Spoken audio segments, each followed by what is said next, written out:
For this video mga idol, may i-share lang po ako idol. Ito po isang DIY idol dahil sa mahal ngayon ng gas mga idol. Ito po ang ating gawin mga idol. Gumawa tayo ng uling idol na gamit ang karton mga idol. Ito idol, binabad ko na dito yung idol ang karton dito. Kaya kung napansin nyo, nakalagay din sa planggana yung mga karton na napunit-punit ko mga idol. Kasi ang gagawin ko dyan mga idol, gagawin ko po siyang uling. Kung may makipansin nyo, mag-uhorma na po ako ng pabilog dyan mga idol.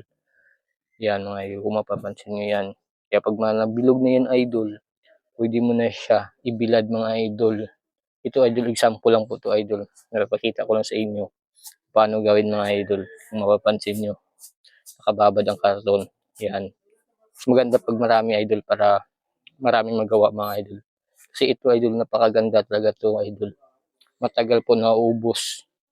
Maganda pa to sa uling. Yung uling idol, naubos agad. Ito idol, hindi siya maubos. Pwede siya ulit-ulitin idol. Kaya ito napakaganda niya mga idol. Kaya subukan niyo mga idol. Hindi po kayo talaga magsisisi kung gawin niyo idol. Kaya maganda talaga itong gawing uling ang cartoon idol.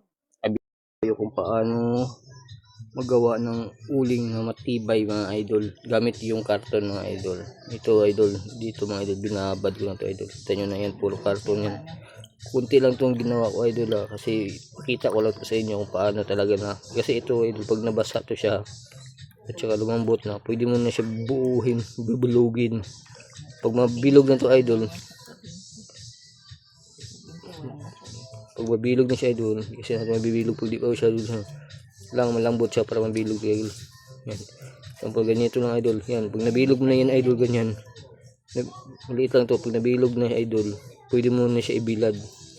Pag nabilad na to siya idol, tumigas na to siya. Tapos yan na po ang gagamitin nyo pang uling mga idol. Kaya kung gusto nyo talaga mag-on idol, kasi mahal tayo sa mahal ng gas na ngayon idol, kailangan tayo maging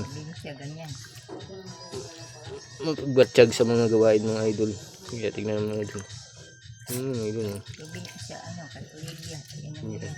Pasang mo yan doon. Oh, yan. Tapos ibibilad nyo lang idol sa araw. Tapos titigas na siya idol. Tapos ito na maggamitin yung uling. Kaya maganda to siya idol. Subukan nyo idol. Napakaganda ito gamitin.